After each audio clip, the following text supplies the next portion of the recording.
안녕하세요. 제 직업은 약사, 그 남자의 직업은 제약회사 영업사원이에요.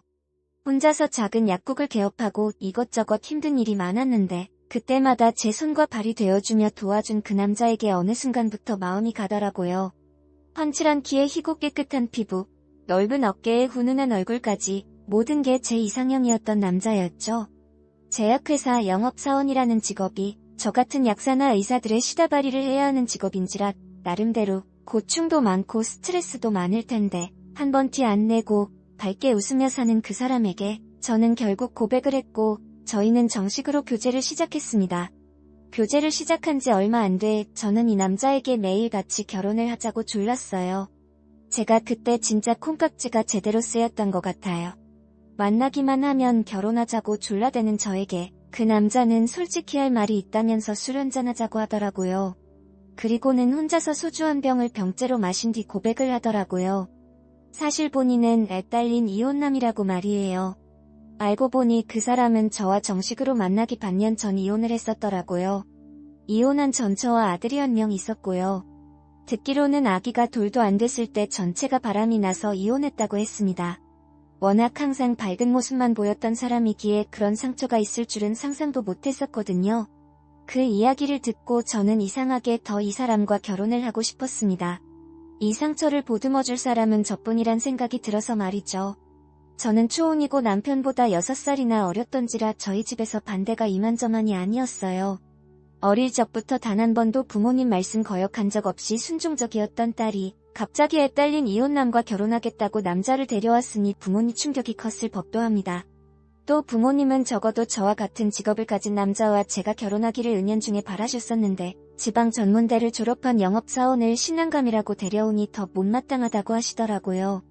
저희 남편은 저희 부모님 앞에서 무릎까지 끌어가며 저와의 결혼을 허락해주라고 빌었고 자식 이기는 부모 없다고 저희 부모님은 결국 저희 결혼을 허락해주셨습니다. 부모님의 우려와는 반대로 저희 부부는 3년째 알콩달콩 결혼 생활 중이었습니다. 서로 직장이 있어서 평일엔 같이 집안일하고 주말엔 카페에 가거나 쇼핑을 하거나 항상 붙어 지냈습니다.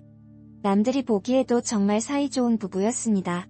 전처와 남편 사이에서 태어난 아들은 시어머니께서 키우셨어요. 제가 어머님, 제가 이제 아이 아빠의 아내니까 아이 새엄마잖아요. 아이 저희가 데려가서 키울게요. 라고 말씀을 드려도 어머님은 네가 어떻게 얘 얼마야? 얘는 내 아이다. 내가 키워 라고 하셨습니다. 남편 또한 우리 준석이는 우리 엄마 아들이나 다름없어 나도 엄마도 그렇게 생각해. 그러니까 너는 신경 쓰지 마. 라고 했고요. 준석이는 전처와 남편 사이에서 태어난 아이의 이름입니다. 저는 그런 말들이 저를 배려하기 위해 하는 말이라 여겼고 그들의 배려에 감사했습니다. 저는 대신 자주 아이를 보러 결혼 전에도 결혼 후에도 어머님 집에 아이 먹을 것과 선물들을 가지고 갔었습니다. 시아버지와 어머님은 저희 남편이 이혼할 때 지음 이혼했다고 하셨어요. 왜 이혼하게 됐냐고 조심스럽게 물은 적이 있었는데 남편도 어머님도 대답을 피하더라고요. 그래서 그 후론 알려고 하지 않았습니다. 뭔가 불편한 속사정이 있는 것 같아서 말이죠. 이혼한 후 홀로 손주를 키우셔서 그런지 시어머니라는 여자는 저희 신랑을 남편 대신으로 생각하고 집착하셨습니다. 본인 남편을 내가 뺏은 건가? 라는 생각이 들 정도로요. 또 남편과 전처 사이의 아들을 본인 아들이라고 정말 생각하고 계신 듯 했어요. 결혼한 지 3년이 갓 넘었을 때 저희는 기다리고 기다리던 아이를 가질 수 있었습니다. 남편에게 임신 테스트 기기의 2주를 보여주면서 임신했다고 알리니 남편 표정이 묘하더라고요. 기쁜 것 같기도 하고 놀란 것 같기도 하고 저는 남편이 기쁘지만 당황스러워서 그런 줄 알고 당장 어머님께 알리자고 했습니다. 당시 어머님은 저희와 1시간 거리에 사셨는데 신혼 초부터 본인이 현재 기르는 손주처럼 예쁜 손주 하나 낳지 못한다고 구박 아닌 구박을 은연중에 하셨었거든요. 아시면 정말 기뻐할 거라 생각하고 기대하면서 어머님 집에 갔어요. 이 사실을 알고 시어머니가 기뻐할 줄 알았는데 어머님은 제 이야기를 듣고 표정이 어두워지시더니 너네 피임도 안 하는 거야? 라고 하시는 겁니다. 상상도 못한 어머님의 반응에 어머님, 손주 생겼는데 안 기쁘세요? 라고 하니 나는 우리 준석이 하나면 충분해. 우리 아들 너도 그렇다고 하지 않았어. 너 엄마한테 이제 준석이 말고 자식 가질 생각 없다고 했었잖아 라고 하시면서 남편을 바라보시더군요. 솔직히 저는 남편이 엄마 왜 그래? 그래도 축하해줘야지.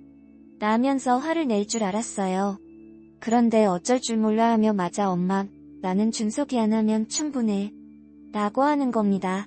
순간 화가 치솟아서 시어머니 앞이었지만 남편에게 큰 소리로 당신 어떻게 그렇게 말할 수가 있어? 지금 뱃속에서 우리 아이가 그 소리 듣고 얼마나 속상하겠어? 라고 소리 질렀어요.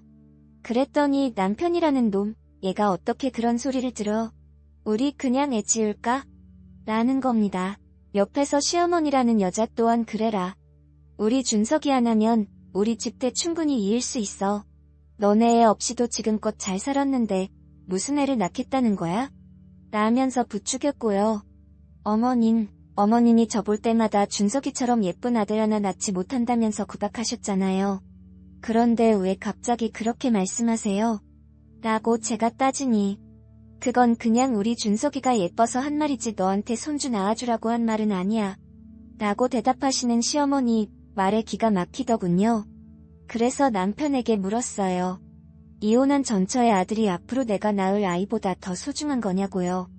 그랬더니 시어머니가 너 무슨 말을 하는 거야? 우리 준석이는 그 못난 엑스 아들이 아니라 내 아들이야. 라는 겁니다. 어머님, 왜 그러세요? 정신 차리세요. 어머님이 낳으셨어요? 전처가 낳은 거잖아요. 그 바람난 전처가요. 당신 우리 엄마한테 왜 이렇게 큰 소리야? 진짜 당신들 이상해. 정말 당신들 제정신 아니야. 정말 제가 미친 건지 이 사람들이 미친 건지 알 수가 없었습니다. 그 후로 남편과의 사이는 점점 냉랭하게 변해갔어요. 뱃속 아이는 점점 커갔지만 그만큼 남편과의 거리도 멀어졌습니다. 그런데 어느 날 산부인과에 갔더니 뱃속 아이가 지난번 초음파로 봤을 때보다 딱히 자란 것 같지도 않고 심장도 느리게 뛴다고 하더라고요. 너무 놀라 그 후로 약국도 사람을 써서 운영하고 걷는 것도 조심하고 내내 침대에 누워있으면서 조심했어요. 허나 결국 아이를 8개월 차에 하늘나라로 보내야만 했습니다. 청천벽력이었습니다. 죽고만 싶었습니다. 제 인생에서 그렇게 힘든 적은 없었던 것 같네요. 뱃속에 죽은 아이를 꺼내기 위한 유도분만 중 제가 숨을 제대로 쉬지 못해 위험해져서 수술까지 해야 했어요. 저희 엄마, 저 죽는다고 울고불고 난리가 났었는데 시어머니라는 여자가 겨우 정신을 차린 저에게 다가와서 한 말이 뭔 줄 아세요? 나 때는 무통주사도 없었어. 세상 좋아진 줄 알아. 였습니다. 비참했습니다. 그래도 내가 사랑하는 사람의 엄마니만 참아야 해.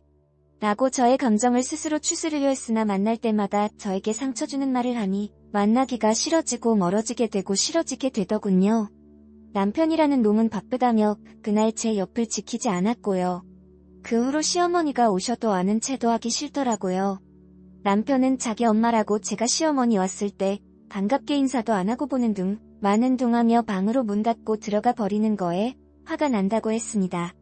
아이를 보내고 시어머니 일로 얘기하다 싸움이 번져 이혼 얘기까지 나왔던 시점부터 남편은 철저하게 저를 외면하기 시작했습니다.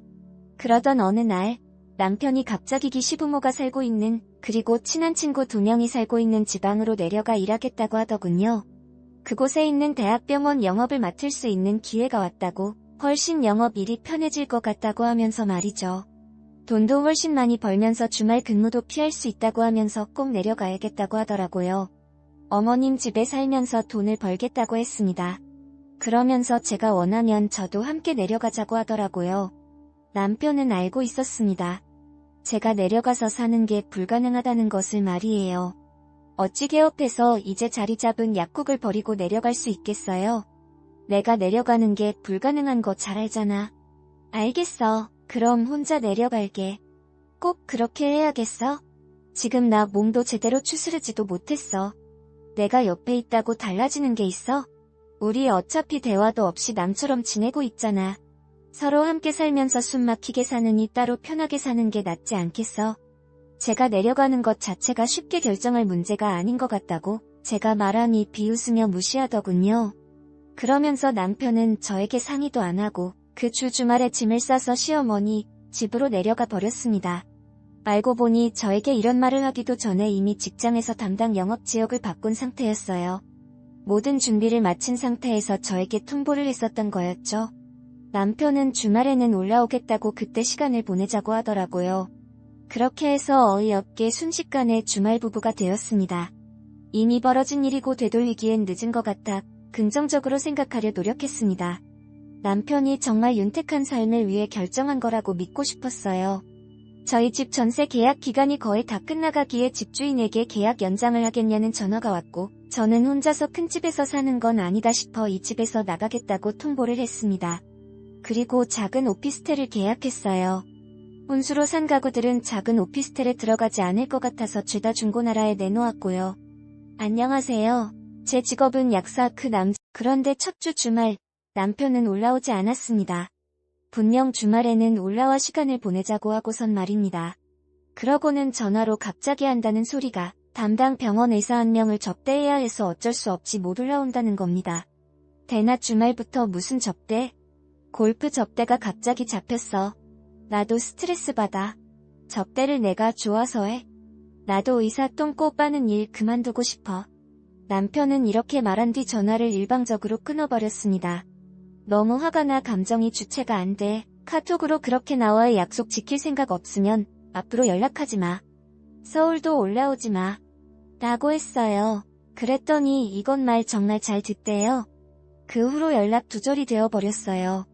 시어머니에게 전화해서 남편과 연락이 안 된다고 하니 네가 얼마나 우리 아들을 볶아댔으면 우리 아들이 널 피하겠니? 그렇게 너네 살 거면 헤어져라. 라고 하시더군요. 시어머니라는 사람 입에서 헤어지라는 말이 쉽게 나오다니 정말 어이가 없었습니다. 그러다 저번 주 금요일에 할 말이 있다면서 남편이 갑자기 올라왔습니다. 할 말이 뭐냐 물으니 혼자가 되고 싶다고 하더군요. 이유가 뭐냐 물으니 본인 아들과 함께 살다 보니 지금까지 아빠 노릇을 제대로 못한 것 같아 미안하답니다. 지금이라도 저랑 이혼하고 어머니와 함께 살면서 아이 아빠 노릇을 제대로 하고 싶답니다. 웃기지 말라고 진짜 그게 이유냐고 물었어요. 그 이유뿐이라더군요. 정말 그 이유라면 이혼 못해준다고 하니까 합의 안 해줄 거면 변호사를 써서라도 이혼하겠답니다. 그 말만 남기고 남편은 다시 내려갔고 그 말을 듣고 3일간 저는 울기만 했습니다. 울며불며 도대체 진짜 왜 그러냐 물어도 자기 마음은 굳었다면서 반드시 이혼을 해야겠답니다. 시어머니한테 전화가 와서 받으니 너 괜찮니? 미안하지만 우리 아들이랑 이혼해라. 라고 하시더군요. 그 말 듣고 진짜 서러워서 꺼이꺼이 울기만 했습니다. 단 한 가지 마음에 걸리는 게 있었습니다. 전처와 다시 합친 게 아닌가 다시 만나는 게 아닌가 싶더라고요. 갑자기 전처와의 아이에게 집중하기 위해 이혼한다고 하는 걸 봐서 말이죠. 또 전처와 시어머니 집이 같은 동네에 있다는 것도 걸렸습니다. 저 몰래 내려가서 둘이 자주 만나도 저는 모르는 거잖아요. 저는 목요일에 연락도 없이 시어머니 댁에 내려갔어요. 퇴근 시간도 전인데 남편이 웬일로 집에 있더라고요. 다짜고짜 남편 폰을 뺏어서 통화 내역과 문자 내역, 카톡을 뒤졌습니다. 도대체 뭐 하는 거야? 라고 말하면서도 핸드폰을 뺏질 않길래 사진 앨범에 있는 사진들도 하나하나 확인했습니다. 그리고는 남편 차 키를 뺏어서 주차장으로 내려가 남편 차 블랙박스도 다 봤습니다. 전처와 연락한 흔적이 전혀 없더군요. 또 다른 여자와의 바람챈 것 또한 찾을 수 없었습니다. 그냥 정말 나랑 헤어지고 싶어서 그런가 보다 싶었어요. 허나 한편으로는 이상하게 찜찜한 점들이 있었습니다. 제가 핸드폰을 내놓으라고 할 때 핸드폰을 뺏지 않고 처음부터 끝까지 보게 해준 것도 이상했어요. 또 블랙박스 녹화본이 며칠 전 거부터 밖에 없고 그 전 것은 모두 삭제돼 있었던 것도 이상했습니다. 저는 남편에게 알겠다고 깔끔하게 헤어져 주겠다고 다만 정리할 시간을 주라고 말한 뒤 다시 집으로 돌아왔어요. 그냥 집으로 들어왔냐고요? 아니죠. 잠시 부엌에서 시어머니가 안방에 들어가 있고 남편이 화장실에 들어가 있던 사이에 그 둘 몰래 작은 카메라 하나를 주방 식탁 아래에 몰래 붙여두고 왔습니다. 사실 남편 차주수석 아래에도 하나 설치했고요. 카메라 2개를 준비해서 내려올 때만 해도 전처와 무언가가 있을 거라 생각하고 전처와 남편 놈의 불륜행각 제대로 녹화해서 망신을 줄 생각이었거든요. 어찌됐든 뭔가 수상하니 그 이유를 알아내기 위해 카메라를 설치 후 들어왔어요. 아무래도 설치한 장소가 식탁 밑과 조수석 아래다 보니까 제대로 찍히는 것도 없더라고요. 다만 자동 음성 인식 기능 덕분에 대화 소리가 들리면 제 핸드폰으로 알람이 왔기에 도청은 제대로 할 수가 있었습니다. 집에 돌아오는 길부터 내내 핸드폰 중독자처럼 핸드폰을 켜놓고 이어폰을 낀 상태로 무슨 소리가 들리나 듣는 게 제일이었네요. 제가 가자마자 시어머니라는 여자, 제 욕을 그렇게 해대더군요. 내가 그년 처음 집에 네가 데려왔을 때부터 마음에 안 들었어. 자기야, 내가 내 와이프 좋아서 결혼한 거 아닌 거 알잖아. 이번에 협의 이혼하고 재산 분할 제대로 받으면 우리 준석이도 더 좋은 환경에서 키울 수 있을 거야. 조금만 기다려줘. 저는 제 귀를 의심했습니다. 본인 엄마에게 자기라고 부르는 아들이라니요. 저는 소리를 더 키워서 그 둘의 대화를 듣기 시작했습니다. 내가 지금까지 참고 참았는데 나한텐 분명히 1년도 안 살고 이혼할 거라고 했잖아. 그런데 아기까지 가져. 그년이랑 결혼해도 잠자리는 안 한다며. 그년이랑 잠자리 안 하고 나랑만 한다고 했던 약속도 어겼잖아. 어떻게 그럴 수가 있어. 그런 약속 어겼으면 나한테 들지라도 말았어야지. 왜 애를 가져서 나한테 들키고 그래? 미안해 자기야. 진짜 딱 한 번 한 건데 그랬던 거야. 워낙 졸라대서 말이지. 알잖아. 우리 와이프 기센 거.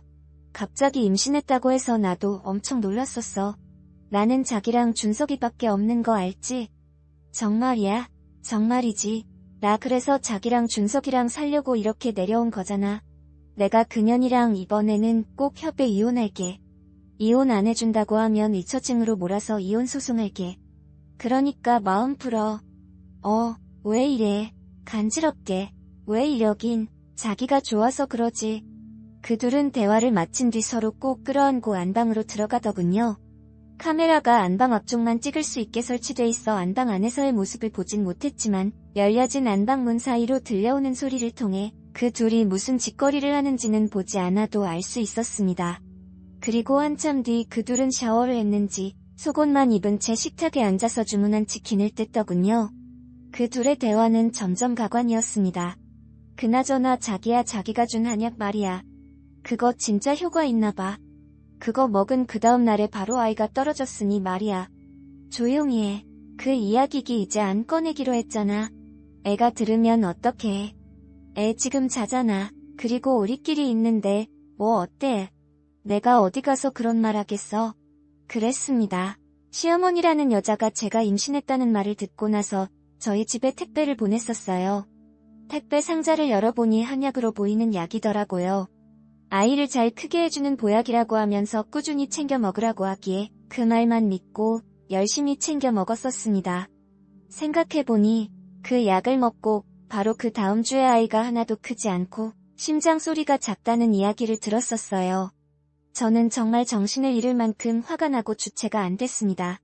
하염없이 이이 울면서 정신을 붙들고 그 둘의 대화를 계속 들었습니다. 제정신이 아니었습니다. 미쳐버리기 직전이었어요. 결국 저는 대화 엿들기기를 포기했어요. 더 이상 듣다 정말 돌아버릴 것 같았거든요. 그리고 한참을 울기만 하다가 밤늦은 시간, 저는 시아버지라는 사람에게 전화를 걸었습니다. 혹시라도 이 둘의 사이를 아는지가 궁금해서 말이에요. 시부모님의 이혼 사유가 혹시 이 둘 때문이 아닌가 의심이 되더군요. 여보세요. 아버님, 잘 지내셨어요? 이 늦은 시간에 아가 네가 무슨 일이냐? 저, 여줄 게 있어서요. 뭐, 혹시 네 시엠이랑 네 남편 사이 말이냐? 아버님도 아시고 계셨어요? 아버님은 한참을 아무 말을 안 하셨습니다. 그리고는 더 이상 본인은 할 말이 없다며 전화를 끊어버리셨습니다. 저는 바로 아버님이 사시는 집으로 갔어요. 딱 한 번 찾아게 다인지라 기억이 잘 나지 않아 근처에 가서도 한참을 헤맸습니다. 아버님께 집 근처라고 한 번만 만나주라고 사정사정을 하며 제가 있는 위치를 말씀드리니 못 이기는 척 나오시더라고요. 그러더니 밖에서 할 만한 말이 아니니 잠시 집으로 들어오라고 하셨습니다. 그리고는 어렵게 이야기를 꺼냈어요. 뭘 듣고 싶은 거냐? 아버님도 아시잖아요. 너도 알게 된 거냐? 네, 아버님이 해주신 이야기는 요약하면 다음과 같았습니다. 지금 시어머님은 아버님이 본처와 사별한 후 만난 후처라고 하더군요. 저희 남편의 친어머니가 아니라고 했습니다. 남편이 고등학교 때 재혼했고 남편과 시어머니의 나이 차이가 20살도 안 되는지라 시어머니와 남편이 잘 통했고 참으로 잘 지냈다고 해요. 그걸 보면서 아버님도 정말 뿌듯하셨고요. 그런데 언제부턴가 그 둘 사이가 이상했다고 합니다. 가까워도 너무 가까웠대요. 아버님은 허나 설마 무슨 일이 있겠나 싶고 넘어갔답니다. 시간이 흘러 남편이 결혼을 한 이후에도 남편은 시댁 근처에 살면서 어머니를 그렇게 살뜰히 챙겼다고 해요. 그러다 어느 날 어머님의 임신 사실을 알게 됐다고 합니다. 아버님과 어머님은 그 당시 아버님의 오랜 출장 때문에 잠자리를 가진 적이 없었는데 갑자기 어머님이 임신을 하셨던 거예요. 누구의 아이냐 물어도 어머님은 대답하지 않았고 배신감에 이혼 소송을 거쳤다고 합니다. 그때만 해도 어머님이 다른 남자와 바람이 난 줄로만 아졌다고 해요. 이혼 소송 중에 도저히 어머님과 함께 지내는 게 힘들어 아버님이 다른 지역에 전근을 가홀로 지내셨는데 잠시 놓고 온 짐을 가지러 집에 한번 들렀다고 해요. 그런데 마침 그때 남편과 어머님 둘이 그 짓을 하고 있는 장면을 우연히 보게 됐다더군요. 어찌나 서로에게 집중을 하고 있었는지 아버님이 왔는지조차 모르고 그 짓거리를 하고 있었대요. 그 사실을 알고 분노한 아버님이 남편의 전처에게도 이 사실을 알렸고 결국 그렇게 해서 전처도 아버님도 이혼을 하게 됐다고 하더군요. 그때 어머님도 남편도 위자료를 물어주게 됐는데 그렇게 위자료를 물어주고 나니 없는 살림이 더 힘들어졌었나 봐요. 아버님에게 제발 한 푼이라도 주면 안 되냐고 이혼 후에도 그렇게 귀찮게 했다더군요. 그런데 저와 결혼한 후로는 연락 한 번 안 하더랍니다. 집도 있고 벌이도 좋은 저와 결혼한 이유도 돈 때문일 거라고 그러시더군요. 그러면서 더 이상 상처받지 말고 소송도 말고 그 둘이 원하는 대로 협의 이혼하고 끝내라고 그 둘이 무식해서 혼인 기간이 짧으면 재산 분할할 필요가 없다는 사실조차 모르는 것 같다고 덧붙이시는데 그 말을 덤덤하게 하시는 아버님 눈에 눈물이 고여 있었습니다. 아들과 아내를 동시에 잃은 슬픔 때문인지 저에 대한 동정 때문인지 알 수가 없더군요. 저는 아버님께 감사하다고 앞으로 찾아올 일도 만나뵐 일도 없을 거라고 말씀드리고는 다시 집으로 돌아왔습니다. 그리고 밤을 꼬박 새웠습니다. 어떻게 해야 하나 고민하고 또 고민했어요. 며칠 그렇게 밤을 새우다가 변호사에게 찾아갔습니다. 변호사에게 영상을 보여주며 이것을 증거로 소송이 가능하냐 물었어요. 예상과는 반대로 변호사는 불법적으로 촬영한 영상이라 증거가 되지 못한다고 하더군요. 어이가 없었습니다. 진짜 기댈 곳은 친정밖에 없더라고요. 말씀 안 드리고 어떻게든 혼자 해결하려고 했는데 결국 저는 친정에 찾아가서 엄마 아빠에게 이 모든 사실을 말씀드렸습니다. 저희 엄마 아빠 가슴을 치면서 우시더군요. 그러면서 본인들이 끝까지 반대했어야 했다고 결국 허락한 본인들 책임이라며 자책들을 하셨습니다. 아빠는 한참을 그렇게 가슴을 치시고 우시더니만 집에 있는 가장 큰 골프채 하나를 가지고 집 밖으로 나가셨어요. 엄마와 저는 따라 나갔고요. 누구도 입 밖으로 꺼내지 않았지만 아빠가 어디로 갈지는 엄마도 저도 알고 있었습니다. 저희는 침묵 속에서 아빠 차를 타고 시어머니와 남편이 지내는 집으로 갔습니다. 집으로 가니 시어머니 미친년과 남편 놈 모두 깜짝 놀라서 아빠를 토끼 눈으로 쳐다보더라고요. 아빠는 야 이 개새끼들아, 이놈들이 사람들이야 라고 하며 골프채를 휘두르셨고 그들은 아빠를 피하기 위해 머리를 손으로 감싸면서 주방 식탁 안으로 들어갔습니다. 아빠는 그 식탁을 발로 차서 넘어뜨리고 그들을 향해서 골프채를 계속해서 휘두르셨고 저 또한 주방 의자를 남편 놈에게 던졌습니다. 진짜 한참을 그렇게 저랑 아빠가 미친듯이 휘두르고 던지고를 반복했던 것 같네요. 기억이 잘 나지 않지만 정신을 차렸을 땐 남편 놈과 시어머니가 무릎을 꿇고 울면서 빌고 있었습니다. 그걸 보면서 엄마 또한 바닥에 쓰러져 펑펑 우셨고 아빠 또한 우는 엄마를 껴안고 미친듯이 느끼셨어요. 저는 이상하게 눈물이 나지 않더군요. 이 모든 게 현실로 느껴지지 않아서 말이에요. 그 둘에게 저는 다가가서 카메라를 보여주며 여기에 찍힌 모든 것들 공개해서 망신당할 거냐 가진 거 다 주고 이혼할 거냐 물었습니다. 남편 놈 그래도 망신당하는 건 무서웠는지 가진 거 다 주고 이혼하겠다고 제발 영상 유포는 하지 말아 달라고 빌대요. 그래서 제가 각서를 쓰라고 했어요. 1억 위자료 주고 깨끗하게 이혼하자고 말이에요. 그런데 갑자기 옆에서 어린아이가 흐느끼는 소리가 들리는 겁니다. 거실에서 나길래 거실을 보니 남편과 시어머니 아이가 언제부터 지켜보고 있었는지 서서 울고 있더군요. 참 마음이 아팠습니다. 저 어린 것이 무슨 죄가 있어서 이런 꼴을 봐야 하는 걸까 싶어서 말이에요. 저는 온갖 욕설을 퍼부으며 또다시 골프채를 휘두르려고 하시던 아빠를 말리고 엄마를 부축해서 친정에 다시 돌아왔어요. 그 뒤로 지금까지 친정에서 지내고 있는 중입니다. 협의이혼 신청은 내일 법원에서 할 예정입니다. 내일 오전까지 1억 원을 구해서 입금한다고 했는데 입금하지 않으면 제가 가진 영상들 진짜 남편의 지인부터 친인척들에게 다 뿌릴 예정입니다. 앞으로 어떻게 살아야 할지 답답하지만 그래도 힘내서 살아보려고 합니다. 그런데 첫 주 주말 남편은 올라오지 않았습니다.